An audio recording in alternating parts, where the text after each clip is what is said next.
So I've always said if you spend 13 minutes a year on economics, you've wasted 10 minutes.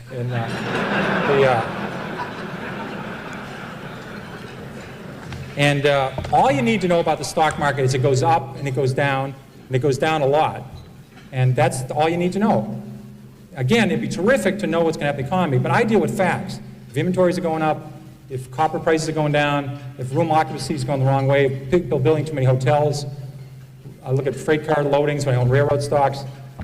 I deal with facts. I don't deal with people tell me something's going to happen in the future. You might as well call the psychic hotline for that stuff. I think you have a better average.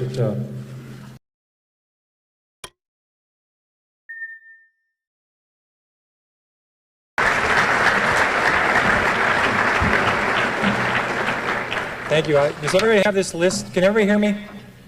Can everybody hear what I'm saying? There's a lot of microphones here.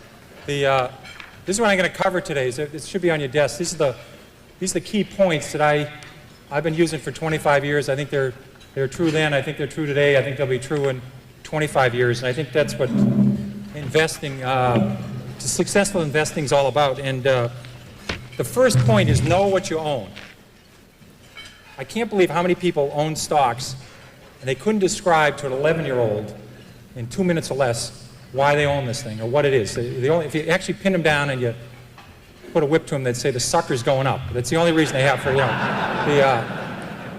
this is the normal kind of company that people buy. This is a very simple story. I own a lot of companies like this. They make a relatively mundane product.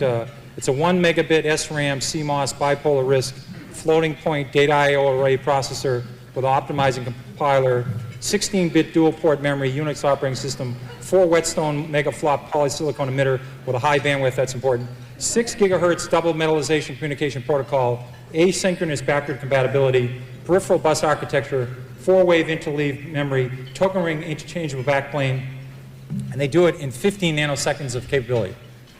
Now, if you own a piece of shit like that, you will never make money, never.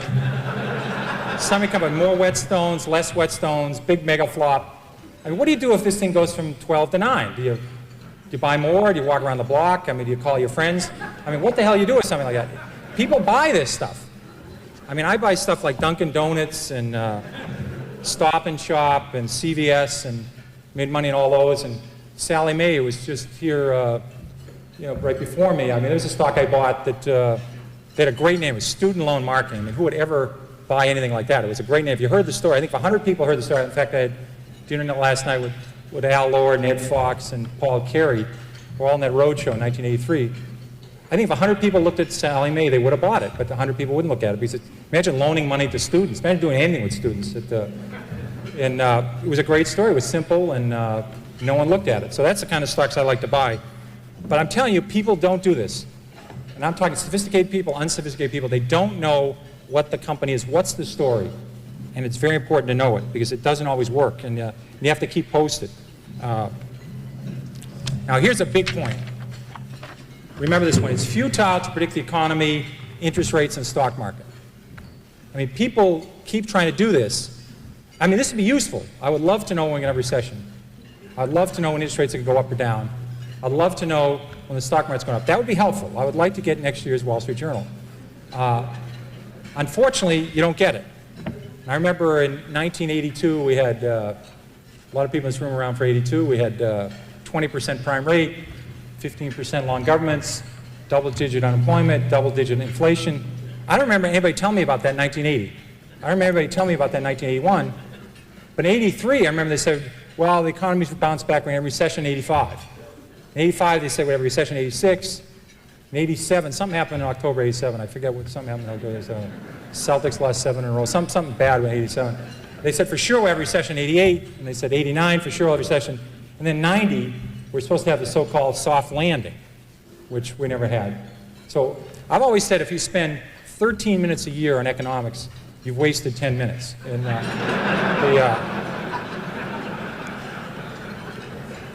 And all you need to know about the stock market is it goes up and it goes down, and it goes down a lot. And that's all you need to know. Again, it'd be terrific to know what's going to happen in the economy, but I deal with facts. If inventories are going up, if copper prices are going down, if room occupancy is going the wrong way, if people building too many hotels, I look at freight car loadings when I own railroad stocks. I deal with facts. I don't deal with people tell me something's going to happen in the future. You might as well call the psychic hotline for that stuff. I think you have a better average. You got plenty of time.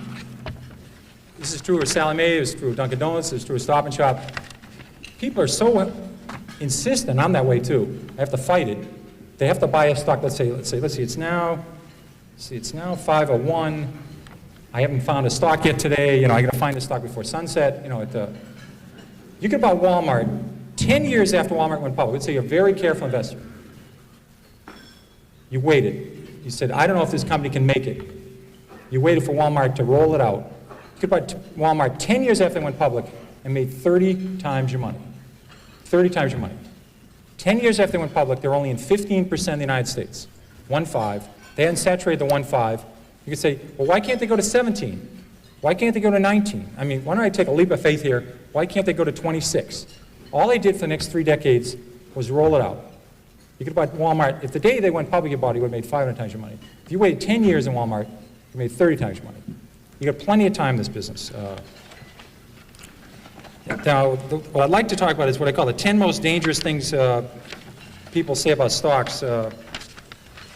Here's a good one. If it's gone down this much already, it can't go any lower.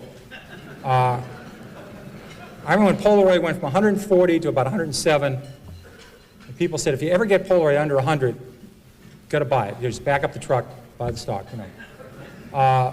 Stock you get to 110, then rally, fall 103, you go 112, go 105. They said, gets under 100, buy Polaroid. Polaroid broke 100, people started buying it, and within 9 months, the stock was 18. I saw the same thing with Avon Products. So just saying, it's gone down this far, how much lower? I mean, it's crazy, but, it can keep going. In fact, I tried this out. Kaiser Industries, I was a new analyst at Fidelity, and we were about to buy the biggest block ever at Kaiser Industries. The stock had gone from 29 to 17. We're about to buy the largest block ever in the history of the American Stock Exchange. We bought, 10 or 15 million shares. At 15.75, I said, my God, the stock's gone from 29 to 17. How much lower can it go? So we bought this enormous block at 15.75. So I called my mother and I said, Mom, I guess stock at Kaiser Industries, it's 10. So about 3 months later, I said, you ought to buy this. It's gone from 29 to 10. How much lower can it go? Well, it went to 9, it went to 8, it went to 7, it went to 6, it went to 5, it went to 4. Now, fortunately for me, this happened very rapidly, or I'd be working at the Stop and Shop bag and behind the lines instead of Fidelity. So fortunately, this was compressed in only about 6 months. So I had to go to the fund manager and say, I was a little bit early on this at 15.75, we call this premature in the business. I had a correction, which is a euphemism for losing a lot of money rapidly. So I said, let's check this again. The stock's 4. They own 45% of Kaiser Aluminum. They own 59% of Kaiser Steel. They own 38% of Kaiser Cement. They own all of Kaiser Electronics, all of Kaiser Broadcasting, which had 7 TV sets. They own Jeep. They had Kaiser Fiberglass. I said about Kaiser Sand and Gravel. They had a bunch of other Kaisers, and they had no debt. Now, in this room, because I know Freeman Billings is very interested in financial stocks, no one's ever gone bankrupt without any debt. Now, that would take I think you have to give some kind of distinguished service award to somebody who did that. But they had no debt.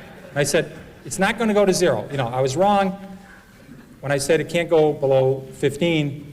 So we hung on, and within 3 years, they gave out the shares in Kaiser Steel, gave out the shares in Kaiser Cement, gave out the shares in Kaiser Steel and Aluminum, and they sold off all the businesses. You got about $55 a share.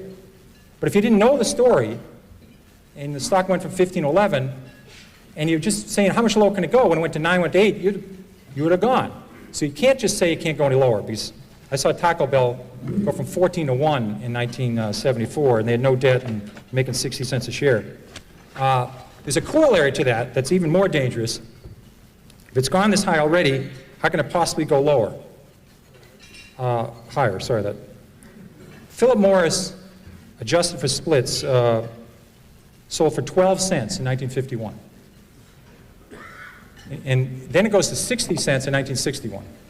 So it goes up 5-fold, and you say to yourself, how much, it never sold for that, but just for splits, you say, how much higher can this go? It's gone up 5-fold. They missed the power of Marlboro. They missed there's 220 countries in the world. They missed the cash flow of the company. They missed everything. This stock was a 100-bagger after going up 5-fold. But people sold it just saying, how much higher can it go? Can't go any higher. They did the same at Home Depot. They did the same with Toys R Us. I did the same thing at Toys R Us. Just saying it can't go any higher, it's gone this much already, that's very dangerous, and don't use that one. And it's a very bad thing to do. Eventually, they always come back. Here's another one that sucks. That's a technical stock market term we just use only in the stock market. The RCA just about got back to its 1929 price when it was backed out by GE. Manville never came back. International Harvester, even with its name changed and adjusted for splits, hasn't got all the way back yet. Western Union, double knits, remember those wonderful things? Floppy disks. They don't have to come back.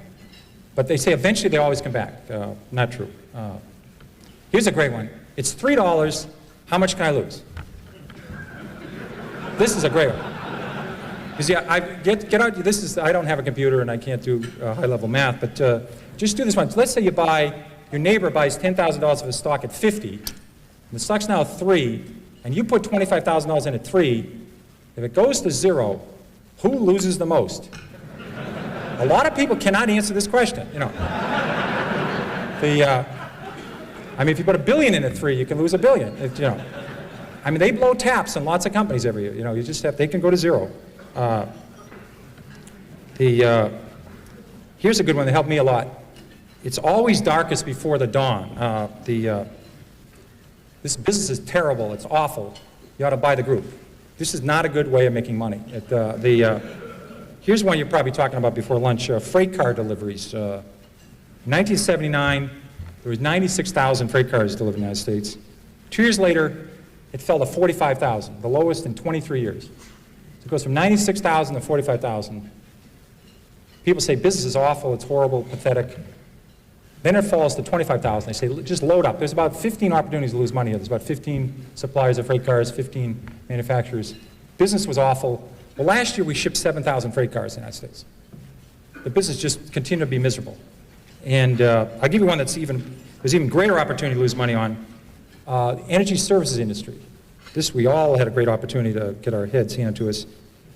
In 1982, there was 11,000 of those oil rigs drilling those holes all over Oklahoma and Texas and Colorado. We used to have the rig count every week. And the rig count fell from 11,000 in 82 to 6,000 in 83. Then it fell a little bit lower in 84. And there's hundreds and hundreds of companies here. Companies that made the muds and did the downhole stuff, the fracturing companies, the well companies, all the measurement companies, the Schlumbergers, the bid companies. Lots of opportunities to lose money here. There's an equal opportunity here for serious losses. And the people said, listen, the business is terrible, let's buy these groups. Well, the rig count was only 1,000 3 years ago. So it went from 11,000 to 6,000 to 5,000, then 8 years later it was under 1,000. The industry really started to turn about 2 years ago. So just saying the business can't get worse. I was lucky enough, in addition to having the metals industry when I started Fidelity, I had the textile industry, which is a great group to follow, because you follow companies like J.P. Stevens, was founded in the 18th century, and West Point Pepperell was founded in the 18th century. Burlington Industries was one of the new companies that was founded in 1904. These people have been through recessions, depressions, world wars. They've seen it all. And there's a great expression in the textile industry. It's always darkest before pitch black. Now that's a good one to remember, because when business is terrible, it can get considerably terrible. You get terrible to the power of 6. And I love those numbers on freight car deliveries. You ever watch, I love the show Jeopardy. You ever watch Jeopardy and people come out, they will know those numbers. Remember, they'll know the numbers.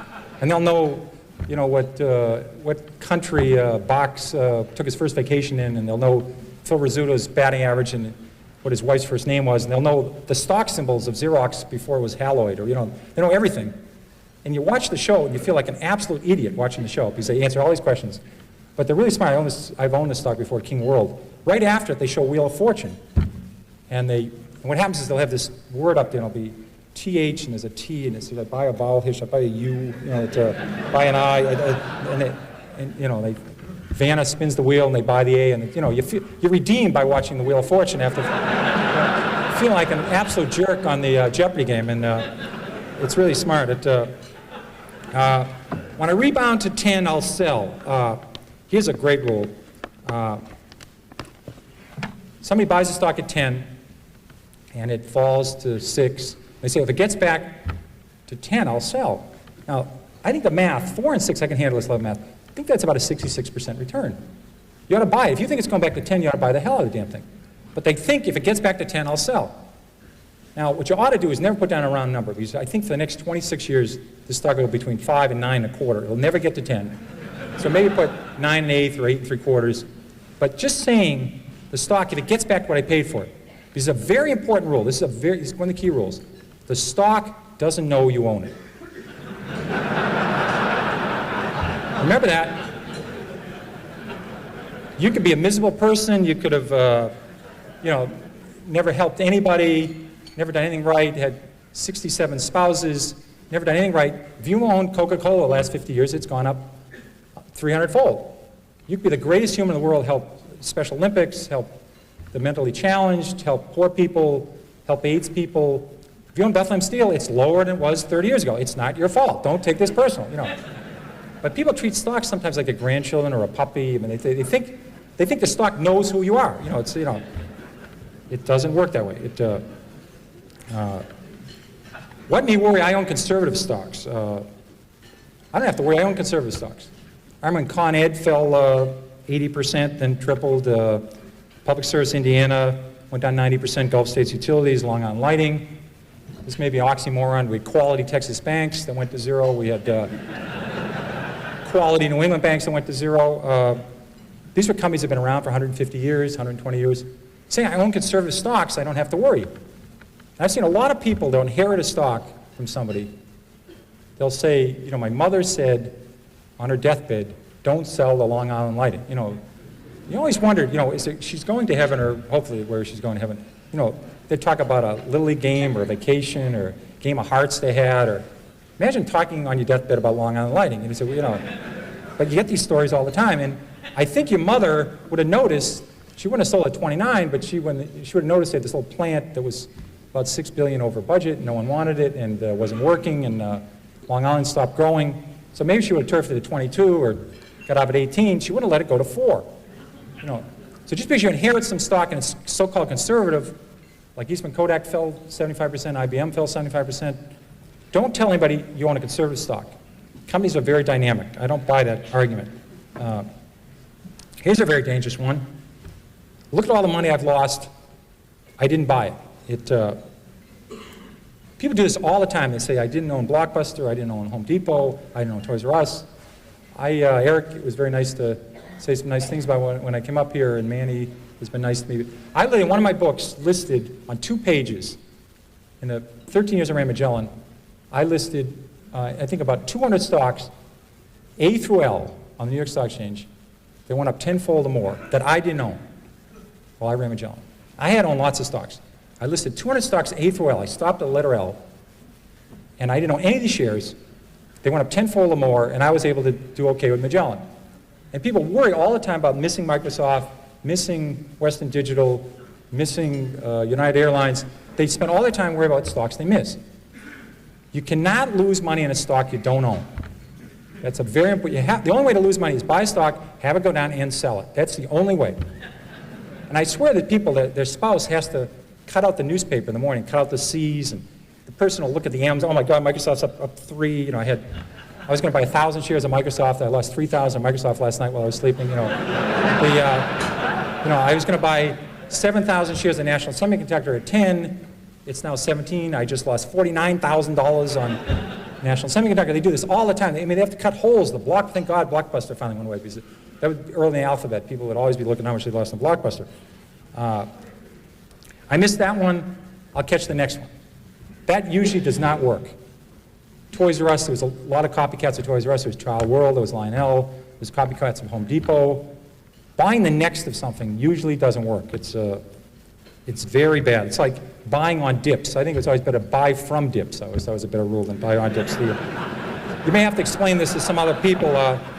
This is another technical term you may have to explain after hours what a dip is. I usually refer to it as plurals, dips. I never heard dip. He's a dip, she's a dip. They usually only the plural tense for it. And it's a gender non-specific. It's usually plural. Dip is never used.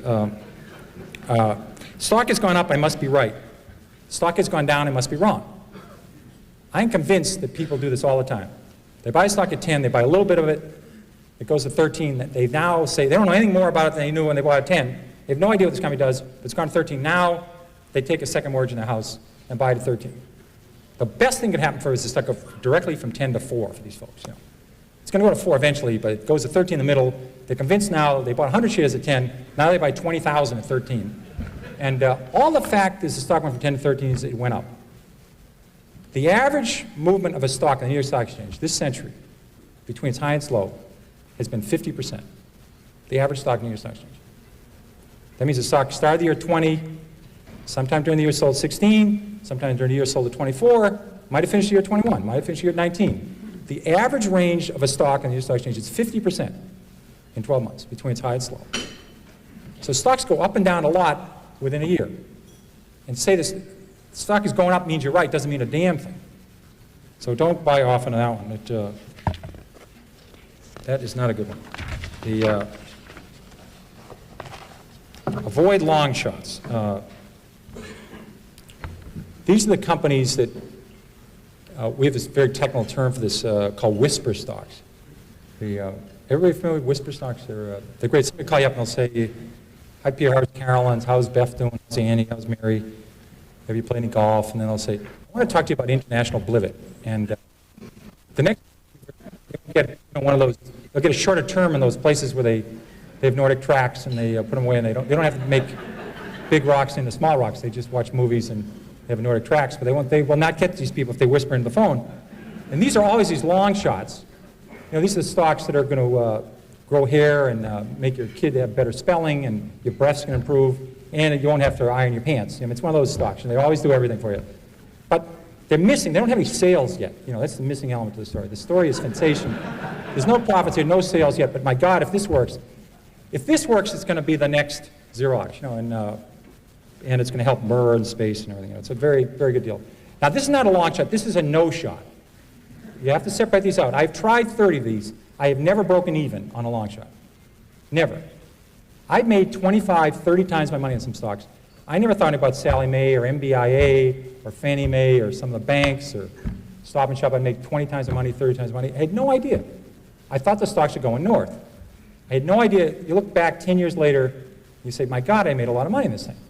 The ones I went into thinking I could make 4 times my money, I've never broken even. So don't do the long shot, guys. They don't work. They simply don't work. And again, if a stock's 3 and it has huge potential, write down the story, take the stock symbol. If it's going to 300, it's okay to buy it at 15. Check in later. Check a year later. See if it's still listed. See if it still get a quote on it. See if they still have any earnings yet. But if it's going, write the story down. Some of these work. I haven't heard yet, but maybe they will work. But it's worth tuning in 6 months later. Don't buy it then. Importance of management. Management is the single most important thing in a company. But for an outsider to know great management versus good management versus terrific management versus average management, tough to do. Tough to do. Because you only get an hour at people, sometimes a half an hour. And how do you know what decisions they didn't make? A lot of great companies have been made because the company didn't make an acquisition. They didn't get rid of the division. They don't put in the annual report, we didn't get rid of the tubing division. You know, you don't hear about that. Somebody said, made a brilliant decision, we're going to hold on to that thing, we're going to fix it, and it's doing great. Now, they might be doing great because some management 8 years ago did it right, or some did something right 5 years ago. That person isn't there anymore. Or they didn't make any acquisitions, or they expanded at the right time. So knowing what management, what they can add to it, it's the single most important thing, very hard to measure. I've always said, I'd like to have a company any fool can run, because eventually one will. And you really want to do that. When I bought Toys R Us, they had the formula right. Any 4 people in this room and me could have run Toys R Us. We wouldn't have done as well as they did. They're spectacular. But for the next 15 years, we had no competition, we had a great formula, we could have rolled with it. They probably would have done 3 times as good. They were the frosting on the cake, but they had the formula right, no competition, the department stores know what they're doing, there was no copycats, and they were going to just roll for the next 25 years. Same with Circuit City. So I want the story to be solid. If management can add anything on top of it, that's great. I want to buy the story. Assume management leaves the next day. and they're replaced by the next generation. That's fine with me. If management can add something to it, that's great. I'm not going to buy it because people say they have great management.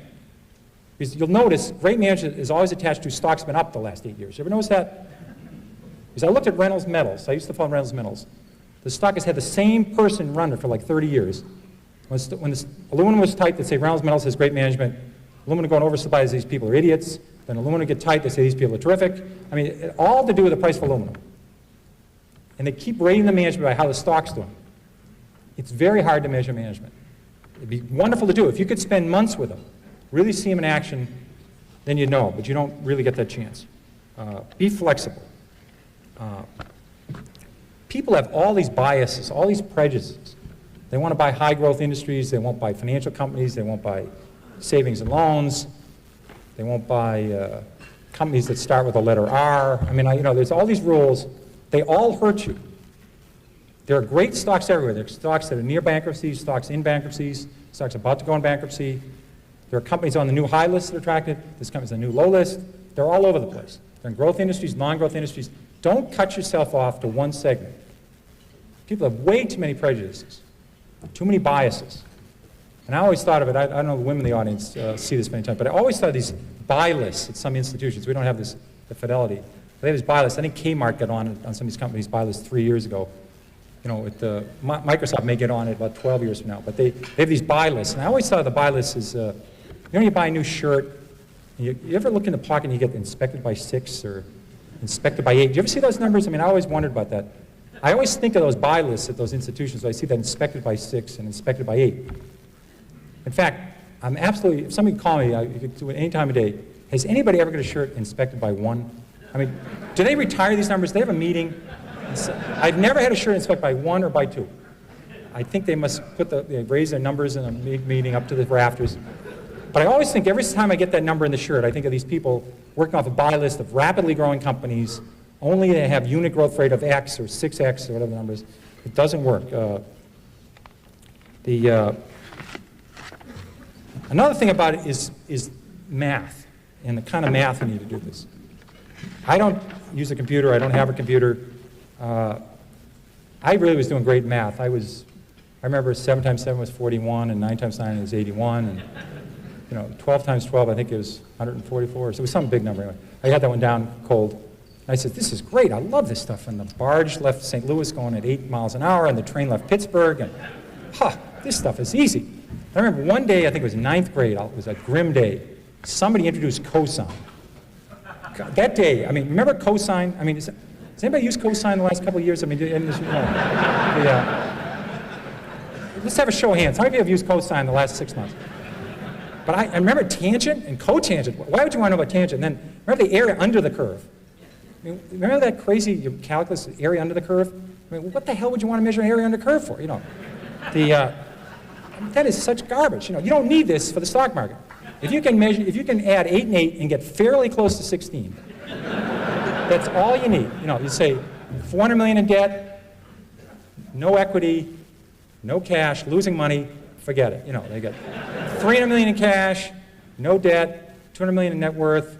They're losing 10 million a quarter, but they'll be around. That's all you need. That's all you need. That is not that hard. If you made it through 5th grade math, you can handle this stuff. And I had a roommate in the Army, and it's a story I always remember. He was talking about, he went to this very good school in the South that I won't tell you the name of it, but it's in Atlanta, and it rhymes with Roger Reck. And they had this, my hero at the school was a very good football player. This is my friend, my roommate, telling me the story about this guy. He was a freshman at this great school. And he'd go to the line of scrimmage, and they'd change the play. He couldn't figure this out. I don't know if you realize how complicated football is. Half the plays are changed at the line of scrimmage. It's about 300 plays. You go out there, thinking it's a run to the right. It turns out it's a screen pass to the left, or it's a draw. All the blocking assignments have changed. All the passing is different. You have to instantly think, uh-oh, new play. What do I do in this new play? Just like that, and do it. He could not handle these deals. He says, give me the ball, I'll tote it. And he'd go for about 8 yards. He was really good at this. Now, this is not why he's my hero.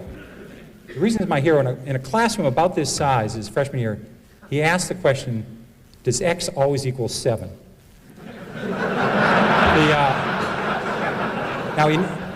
He never made it to the second semester. He never made it to the varsity. He never made the NFL because that damn X, he never could figure out X, you know. Now I always thought at the UN they could resolve what the hell X equaled. You know, they could say, if it's 247 and a quarter, you know, they just finally resolve what X was. We could save all this time and do something useful, you know.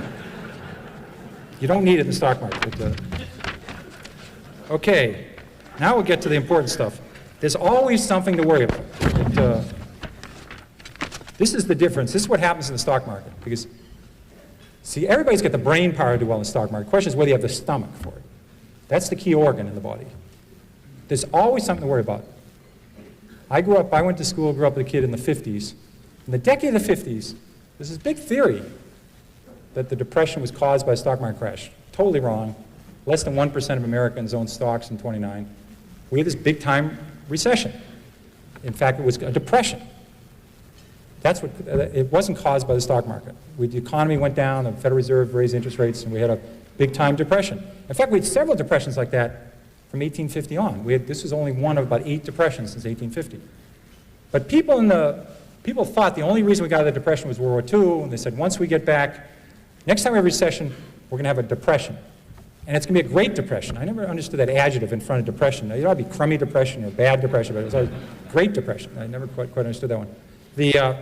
So people weren't buying stocks in the 50s because they thought that another Great Depression was going to happen. In addition, people were very scared about nuclear warheads and nuclear war in the 50s. People were building fallout shelters, stocking canned goods.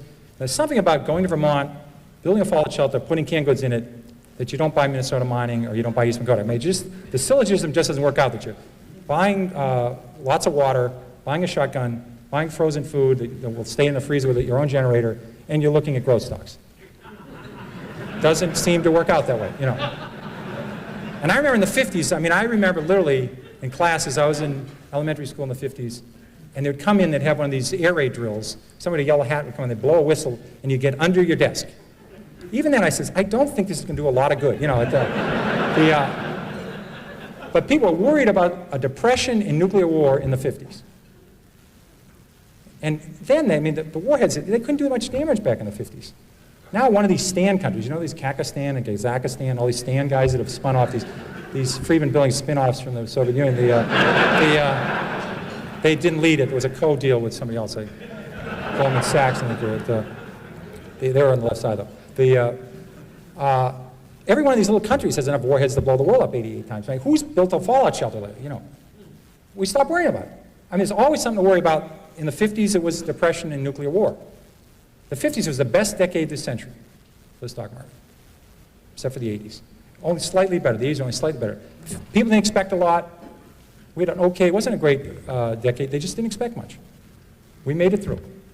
And the stock market was terrific. Do you remember when oil went from 4 to 40? Remember that? Remember that period? Oil went from 4 to 40, and the experts said it was going to go to 100, and all the countries of the world were going to go bankrupt. And then the big banks are going to go bankrupt, and we're going to have a Great Depression, and the stock market's going to go down, and you're going to wind up selling pencils and apples. You know, well, I remember oil went from 4 to 40, and the experts said it was going to go to 100. Within 2 years, oil was at 14. The experts, now much higher paid at this point, are saying it's going to go to 4, and we're going to have a depression. And people believed it again. You know, I remember when the money supply was growing too fast, and they said we're going to have a depression. Then it was growing too slow. We're going to have a depression. Remember the LDC debt? Remember the LDC debt? All the banks. Our banks are very smart. They lend all their net worth to Zimbabwe and Botswana and Botswana and all these countries. Chile, a lot of countries they can't pronounce. This is Chase Manhattan and Chemical and Manufacturers Hanover. These countries weren't doing so well. Then they were called undeveloped countries or less developed countries. Now you have to call them emerging countries. It's not politically correct to call anybody an undeveloped country. It's like I just found out the other day the term for somebody that's overweight is laterally challenged. You have to say something laterally challenged. But these were LDC debt. They were all going to go bankrupt, and we're going to have a depression. Then the Mideast was going to own the world. Remember that one? The Mideast was going to own the world. They weren't going to buy our bonds, and the market would crash, and we're going to have a depression. Then Japan was going to own the world. Remember that one? Japan was going to have all the assets, and they weren't going to buy our bonds, and we're going to have a depression. Within 3 years, the Nikkei Dow had gone from 40,000 to 16,000. The banking system was in trouble. And people said Japan was going to collapse, and we're going to have a depression. I mean, people had on their prayer list, at the end of the day, they eliminate crippled children and Mother Teresa. They're praying for Japan. I mean, you know, it's a country with a 15% savings rate. You know, it's some bizarre. You know, commercial real estate, global warming. You know, and I think as the older you get, the more nervous you get about these things. I think it's very valuable. I think while younger people are better investors, is they're not worried. They haven't heard about all these crises. And they're with children. I think if you don't have any kids, you got to rent some kids for the weekend. You know, get a 7-year-old and ask him if he knows about the money supply, you know, how fast it's growing. Ask him if he knows about the shape of the yield curve is the wrong shape of the yield curve. Or that we're 48.3 months into the economic recovery and the average recovery lasts 52.3 months. You know, ask an 8-year-old if they know about that. 8-year-olds have a very high expectation about the next 20 years. That's what you need to do. The more you get away from 8-year-olds, the more you get away from 11-year-olds, the more you start reading these crazy things you read over the weekend. In fact, from 1955 to 1985, the stock market went up a grand total of 1,000 points, but it was down 800 on Mondays. So it was therefore up 1,800 on non-Mondays. It wasn't an accident. The stock market went down. October the 19th, 87 was a Monday. People over the weekend become economists and portfolio strategists. You know. I mean, they're a bull if they take their lunch on the way to work. You know, in fact, I knew very well the market was going to go down in October of 1987. Dave Elson remembers that. It was my first vacation I was going to take in 6 years. And we decided to go to Ireland, and we stayed at all these little cottages and play golf. And I left on Thursday after the close of trade. The market was down 55 points, which wasn't a good start, but it was down 55 points. And we got over there, and because of the time zone, we were able to do what we wanted to do and get down to Cork, and called in. The market was down about 118. And I said to Carolyn, if the market goes down on Monday, we better go back.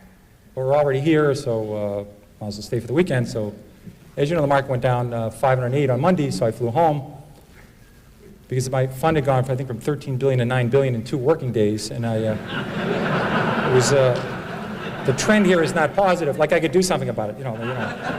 But there's time when they called, they wanted to say, well, what's Lynch doing right now? Well, he's on the 10th hole. He's even part of the front 9, but you know, he's in a trap right now. This could be a double bogey. This could be a quadruple bogey right here.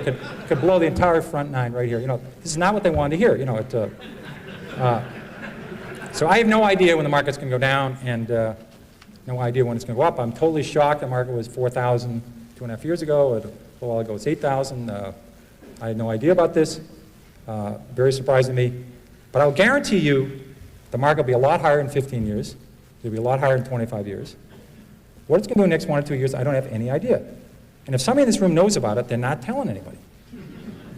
Or they're not in this room. They're down in Palm Springs somewhere. You know, they've made $1 billion. Or if they know anything about interest rates. Because in interest rates, if you can be right 5 times in a row in 10 grand, you can have $2 billion.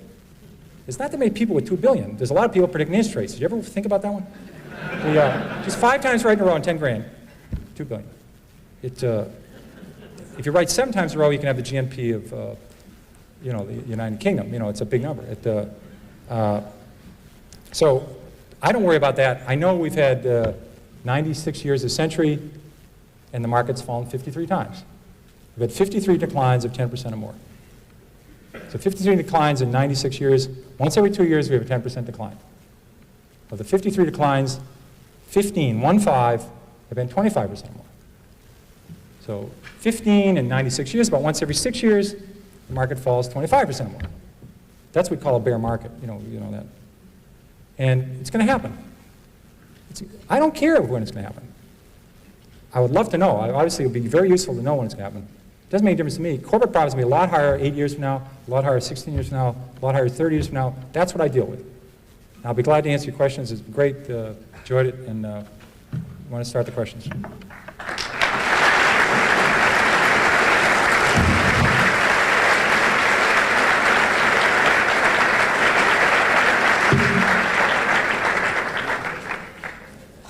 If they don't get the question, I'll read the calendar of offerings for Friedman Billings for the next month. Okay. Do you like international stocks? The question is, I found I was better overseas than I was domestically because there's just less coverage. There's less people following these companies. So I think my big theory, and I think it's valid, if you look at 10 companies, you'll find 1 that's mispriced. If you look at 20, you'll find 2. If you look at 100, you'll find 10. The person that turns over the most rocks wins the game. Overseas, the numbers are much better. There's just not that much coverage. So I think international stocks are definitely worth looking at. When do you sell stocks? When you sell a stock is exactly the reason you buy it. You write down the reason you bought it. I bought Subaru. Subaru was a distributor. They didn't actually make the cars. I think it was Fuji Heavy Industries made the cars. They distributed Subarus in the United States. The stock was, I think the stock was 80. It was up from 6 to 80. I was a little late on this, but it didn't bother me, and I should never let that bother you. I didn't let it bother me. They had $40 a share in cash. They had a very low-priced car. It was well-liked. And it did well for about 5 or 6 years, and I think the stock went from 80 to 320. The reason I sold Subaru, thank you. The reason I sold Subaru is Hyundai came in with a low-cost car. Chrysler cut the price of the Omni Horizon. Ford came out with a low-priced car at the end. All of a sudden, the Subaru was no longer unique. If the car's not a buy, the stock's not a buy. That's what you're looking for. The reason you buy a stock, you keep it posted. If the reason changes, you go on to something else. What industries do you like best today and why? No idea. What's your favorite stock investment today? No idea. What I'd rather tell you is there are lots of great stocks out there, and you'll find them. I mean, I could recommend a stock, and 3 months later it could go up or it could go down. But they're great stocks out there. Imagine if you worked, I mean, I worked in the investment business. I missed Franklin. I missed Dreyfus. Franklin went up 300-fold.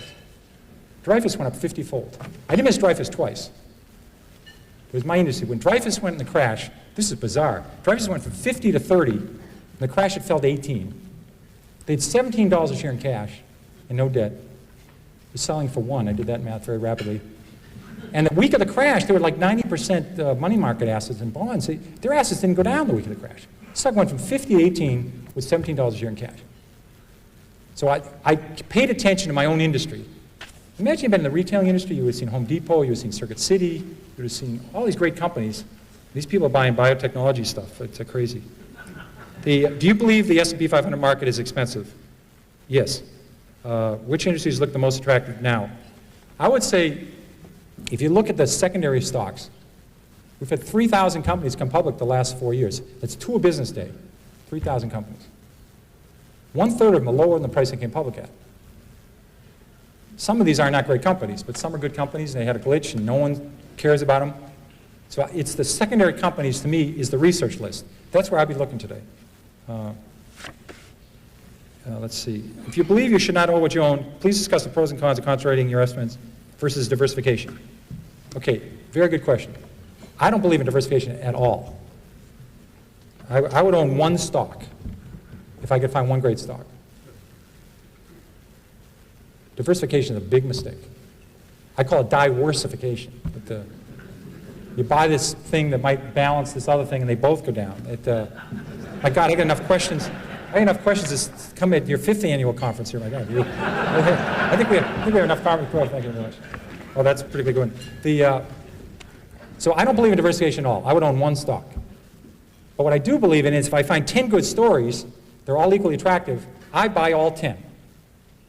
And I wait to see them unfold. It's like watching 10 poker games. 10 games of stud poker. You watch the cards turn over, story 3 gets better, story 6 slips, story 7 stays the same, but it goes up 50%. So you sell 7 and buy 2. That's all I do.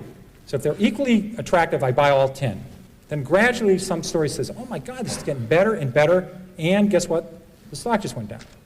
So you keep watching 10 stories, and magically, because of that rule of stocks going up and down a lot, then you load up. You really, take a big advantage. So that either happens because something happens to the company, or the market goes down and all stocks go down. Will you please cause writing articles on mutual fund conversions? Oh, cease writing articles. I'm not going to cease writing articles on mutual thrift conversions. It gets me mad that 99% of people that have deposits in a thrift, when it goes public, this thing comes to them, throws it in the trash. I mean, they don't even look at it. I mean, it's sad. They don't even consider buying it because they're used to getting something from a savings loan. They gave them a calendar and a free toaster. I mean, they're not used to something that has, 75 pages of black ink and they have to put money up. So I'm still trying to educate the public to take a look when thrifts come public. If you believe what you should know, you should own, you should know, could you discuss the pros and cons of Oh, I did that one. That was a great one. I love my answer. What's your opinion of Wayne Huizenga's style? Great style. Okay, Statistics show women control most of the money in the U.S. Where are they at this moment? No, no. There's some male that's trying to find these rich women. Where are they at this lunch? Okay, all the women at this, okay. Why are there some men trying to drill them? No, looks like drill them, I can't believe it. Oh, tell them what to do, okay. Don't know. I've got 3 daughters. We've specialized in that gender, and they're great, and they're bright as hell, and I think they're going to be terrific. So I don't know why there's so many damn men in this room. I think it'll even out over time. It takes a little while to catch up. I remember when Harvard Business School and Wharton had no women in it. Now they're 50%, so it's working the right way. Barton Biggs says we are in a bear market rally. Do you agree? I don't have the freaking idea what rally, schmally. This is bullshit. Total bullshit.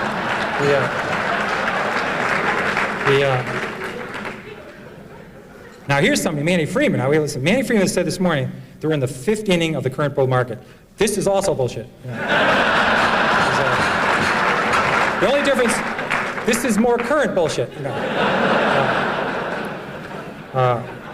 Okay. How many banks will there be in 10 years? Okay. We still have 7,500 deposit takers in the United States. In England, they have 7 commercial banks. They have 3 building loan societies. They've total of 10 deposit takers. In Canada, there are 8 banks in the whole country. My town, we have over 9 banks. I have a little town of 18,000. We have 9 banks in our town. We have 7,500 deposit takers in the United States. We count credit unions.